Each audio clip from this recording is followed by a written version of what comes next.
इस संसार समुद्र से पार होना बहुत कठिन है, क्योंकि भगवती माया का ऐसा आकर्षण है कि एक क्षण में हम सत ज्ञान भूल जाते हैं। असत अज्ञान का ऐसा साम्राज्य सा छाया हुआ है। सत संकल्प करते हैं कि आज के बाद हम ऐसा नहीं करेंगे, पर विवश होकर के फिर माया हमसे वैसा ही करा देती है जो नहीं करना चाहिए। उसके लिए हमें अध्यात्म बल की आवश्यकता है। अध्यात्म बल बड़े कृपा पात्रों के हृदय में जागृत होता है। कृपा हमारे ऊपर है, पात्र हमें बनना है। कृपा ना होती तो मनुष्य देह न मिलता, साधु संग न मिलता, धाम आने को न मिलता, नाम लीला रूप प्रभु के सिद्धांत ये सुनने को न मिलता। कृपा तो है, अब हमें कृपा पात्र बनना है, तभी वो प्रेमामृत रस हमारे हृदय में आएगा। कृपा पात्र उपासक एकमात्र अपने आराध्य देव के चिंतन का ही महत्व रखता है। उपासक के अंदर ये प्रश्न नहीं आना चाहिए कि हमें 6 महीना 1 वर्ष हो गए नाम जप करते हुए, कोई हमें परिवर्तन तो नहीं दिखाई दे रहा। 1 महीना अगर हम नाम जप कर रहे हैं या 1 वर्ष नाम जप कर रहे हैं तो ये सत चिंतन है। सत चिंतन कभी व्यर्थ नहीं होता। तुम्हें पता नहीं है कि तुम्हारे कितने अशुभों का नाश कर चुका है नाम, यदि वास्तविक आप जप रहे हैं। संचित कर्मों को पहले भस्म करता है नाम। इसीलिए नवीन उपासक को यह अनुभव नहीं होता कि नाम का फल क्या है, क्या आनंद है, क्या दुख मिटता है। इसलिए प्रार्थना है आप अपने अज्ञान के कारण कहीं नाम जपना ना छोड़ दे कि जब से नाम शुरू किया हमें कोई लाभ नहीं दिखाई दे रहा, हमें नौकरी नहीं मिल रही, हमारा काम नहीं बन रहा, हमारे दुख नहीं मिट रहे और दुख बढ़ रहे हैं। ऐसा आपको माया अनुभव कराएगी। पर आपको दृढ़ विश्वास रखना है सदगुरुदेव के वचनों में, शास्त्र वचनों में, संत वाणी में। इसी विश्वास के सहारे हम अध्यात्म बल से युक्त हो जाते हैं।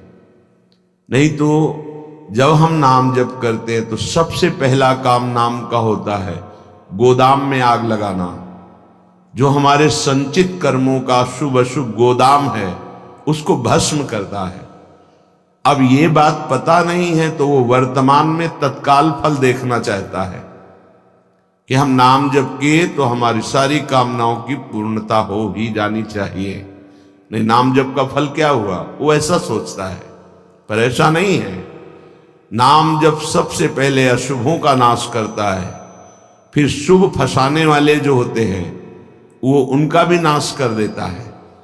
इसके बाद क्रियमाण पूरा परम पवित्र करके भगवद अर्पित कराता है, प्रारब्ध भोगने की सामर्थ्य देता है। फिर आनंद का ऐसा उन्माद होता है, आनंद की ऐसी उत्तम अवस्था होती है जो वाणी से वर्णन नहीं की जा सकती। आप धैर्यवान बने, उत्साह पूर्वक नाम का जप, नाम का कीर्तन, नाम का चिंतन करें। परिणाम बहुत मंगलमय होगा। थोड़ा धीरज रखें, थोड़ा विश्वास करें। न एक एक नाम आपको उठा रहा है, अभी आपको समझ में नहीं आएगा। जब आपके पाप नष्ट हो जाएंगे, हृदय निर्मल होने लगेगा, तब आपको समझ में आएगा। मेरा मन प्रियाजू की कृपा से इस प्रेम रस में आविष्ट हो गया है। अब मेरे लिए वृंदावन से उत्तम कोई नहीं, क्योंकि वृंदावन ने मुझे प्रियाजू प्रदान किया, प्रियाजू के चरणों का प्रेम प्रदान किया, राधा नाम प्रदान किया। अब किसी की कोई मर्यादा नहीं। प्रेम की अपनी स्वयं की मर्यादा है कि वो किसी की मर्यादा नहीं रखता। प्रीति न काहू की कान विचार, ये प्रेम है। प्रीति की रीति रंगीलो ही जाने।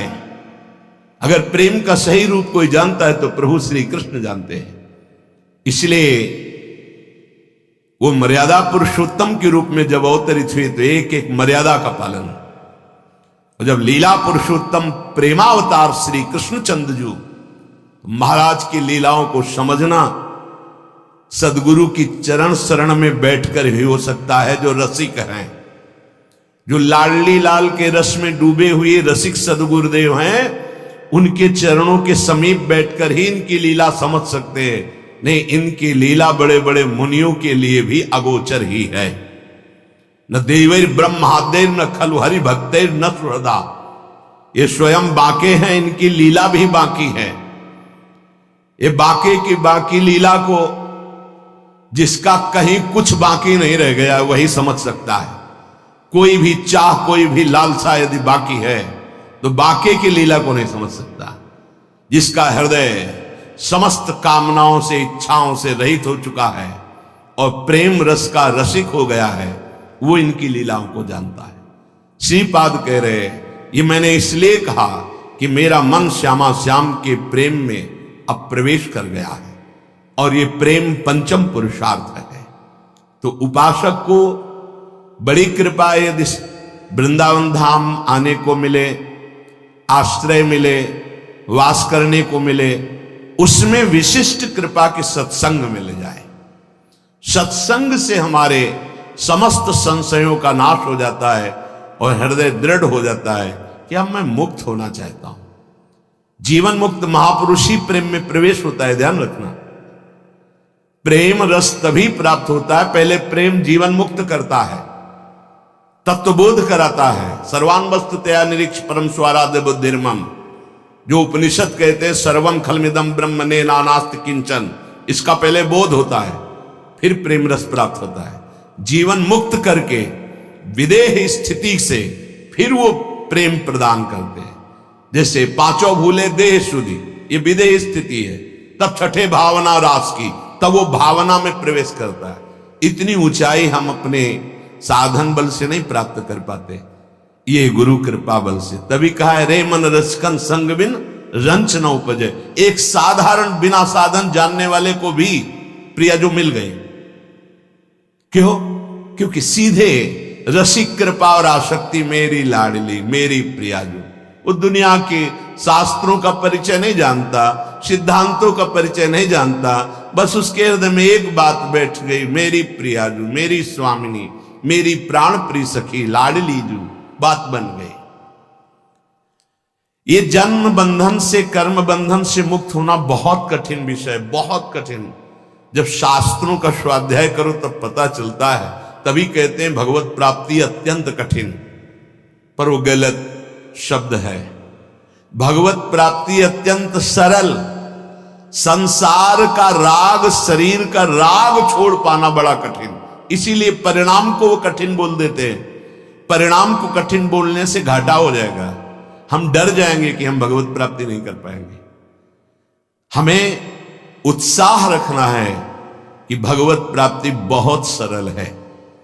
कठिन है शरीर संसार का राग छोड़ना, और इसकी जिम्मेवारी है गुरुदेव की। बस आप उनके कथनानुसार चले तो शरीर और संसार के राग का नाश हो जाएगा।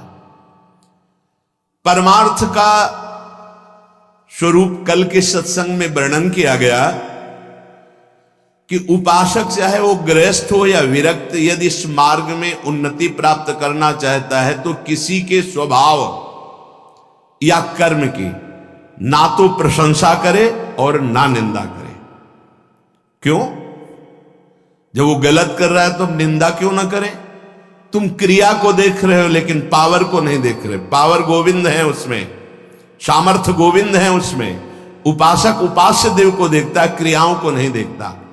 बोले नहीं, बहुत गंदा आदमी, उससे हम भगवान कैसे मान सकते हैं? तो गंदा उसकी क्रिया को लेकर के है, लेकिन परम कारण तत्व जो बैठा है वो निर्विकार, चेतन, अमल, सहज सुख राशि, उसको क्यों नहीं देखा?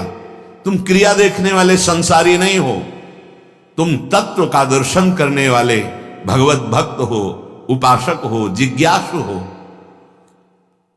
जैसे हम छाया को देखकर, कल ध्यान कीजिए सत्संग का, छाया को देखकर भ्रम हो जाता है कोई है क्या, ठूंठ को देखकर भ्रम हो जाता है भूत है क्या, रस्सी या टायर को देखकर हमें भ्रम हो जाता है ये सर्प है क्या, पर वहां कुछ नहीं होता।